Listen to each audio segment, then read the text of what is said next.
TV में आपका स्वागत है।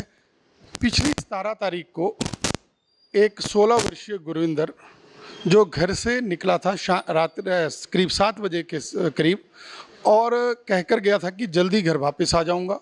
अपना मोबाइल साथ लेकर के गया था, लेकिन सुबह 5 बजे परिजनों को पता चलता है कि साथ में ही एक पेड़ पर लटके हुए उसका शव है।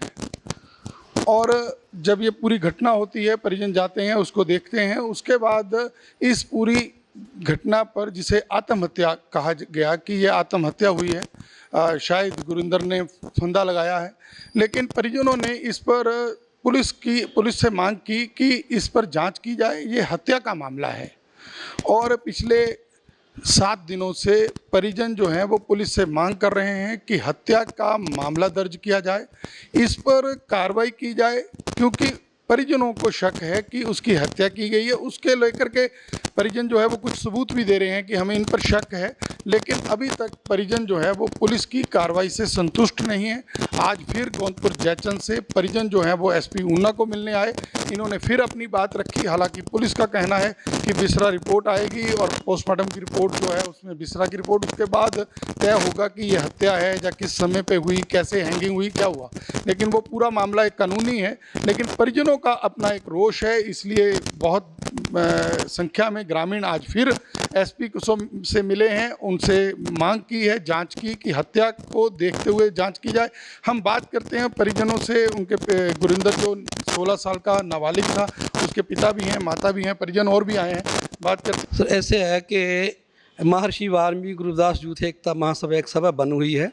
तो जो विक्टिम के परिवार, माता पिता हमारी महासभा के पास आए कि हमने बड़ी कोशिश की, इनको लग रहा है कि पुलिस प्रशासन सहयोग उतनी जांच नहीं कर रहा। तो हमारे mister Amit Valmiki state president और सारे वहाँ मौका पर भी गए, फोटोग्राफ भी देखे। उससे लगता है कि सुसाइड नहीं है, जैसे सुसाइड कर रहा। उसके पेट पे निशान है, मुंह पर है, लिंग पर है। तो एक अनुसूचित जाति परिवार होने के कारण हम जैसा समझ रहे हैं कि उसको इतनी तवज्जो नहीं दी जा रही। कहा जा रहा है कि एफएसएल की रिपोर्ट आएगी, और जब पुलिस वाले घर में आए तो उनकी तलाशी ली जा रही है। हालांकि वो विक्टिम है, और जो मोबाइल है आज तक कॉल डिटेल नहीं निकाली गई। तो हमारी ये महर्षि वाल्मीकि गुरुदास यूथ एकता महासभा की मांग है कि इस केस को एक प्रायोरिटी पर, एक अनुसूचित जाति से ना लेकर एक बड़े परिवार के समझ के जैसे उनको प्रायोरिटी दी जाती है तो ये किया जाए। नहीं तो हमारी आगे की रणनीति है, अमित वाल्मीकि जी बताएंगे, तो हम अगर सड़कों पर उतरना पड़ेगा तो हम वैसे उतरेंगे। जन हैं जो लगातार न्याय की मांग कर रहे हैं। इनका कहना है कि गुरविंदर के शरीर पर बहुत ज़्यादा जख्म निशान थे। पहले भी हम परसों मिलके गए एसपी साहब के पास ना, तो एसपी साहब को हमने बताया था कि उसकी जो फ़ोन है जो है डीएसपी साहब के पास है, रावत जी पास, कि उसकी पूरी इंक्वायरी की जाए। उसमें धमकी भी दी गई है फ़ोन पर। तो अभी तक कर 3-4 दिन हो गया, कोई भी कॉल डिटेल नहीं निकली गई है। तो आज भी एसपी साहब से मिले हम, तो हमने उनको बताया कि कॉल रिकॉर्ड निकाली जाए, उसमें पता लग जाएगा आपको किस किस ने धमकी दी है, उन पर बनती कार्रवाई की जाए। तो एसपी साहब ने आज एक दिन मांगा है हमारे पास, नहीं तो कल हम गोंदपुर जयचंद में धरना प्रदर्शन करने बैठ जाएंगे। तो ये गुरविंदर के परिजन हैं और उनके साथ महासभा है। उन्होंने कहा है कि आज एसपी ऊना से मिले हैं और एसपी ऊना ने 1 दिन का समय मांगा है। इसमें इनसे इन्होंने कहा कि अगर कार्रवाई ना हुई तो उसके बाद गोंदपुर जयचंद में प्रदर्शन करेंगे और ये प्रदर्शन फिर आगे बढ़ सकता है। इनका मानना है कि अनुसूचित जाति गरीब परिवार से वो बच्चा है जिसकी हत्या हुई है, या जिसको आत्महत्या फिलहाल माना जा रहा है, उस पर निष्पक्ष कार्रवाई हो और वो कार्रवाई जो है वो परिजनों को बताई जाए, उसके फ़ोन की डिटेल देखी जाए।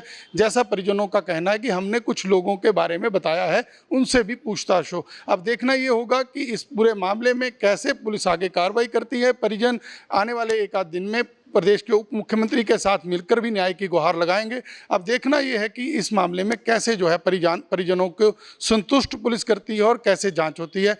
ऊना से अपने सहयोगी सतविंदर लठ व लखवीर लक्की के साथ दैनिक सवेरा टीवी के लिए राजीव भनोट। कुछ समय पहले ये हैंगिंग का मामला हुआ था जिसमें एक लड़का है जिसने हैंगिंग करी थी। इसका पोस्टमार्टम भी कराया गया और इसका विसरा भी भेजा गया है। तो अभी जो फाइनल ओपिनियन जो देना था एफएसएल वालों ने, उसमें उन्होंने कहा है कि जब वो विसरे की रिपोर्ट आ जाएगी फाइनल, उसके बाद वो ओपिनियन अपना देंगे कि क्या इसकी मृत्यु का कारण क्या रहा। तो इसी सिलसिले में इनके परिजन जो है मिलने के लिए आए थे, तो उन्हें भी हमने यही सब बातें बताई कि विसरे की रिपोर्ट ली जाएगी। वो लोग कह रहे थे कि कुछ कॉल डिटेल्स वगैरह को भी एनालाइज किया गया, तो हमने उनको आश्वासन दिया कि जो भी कॉल डिटेल्स लेनी है वो ली जाएंगी और उनका प्रॉपरली विश्लेषण किया जाएगा।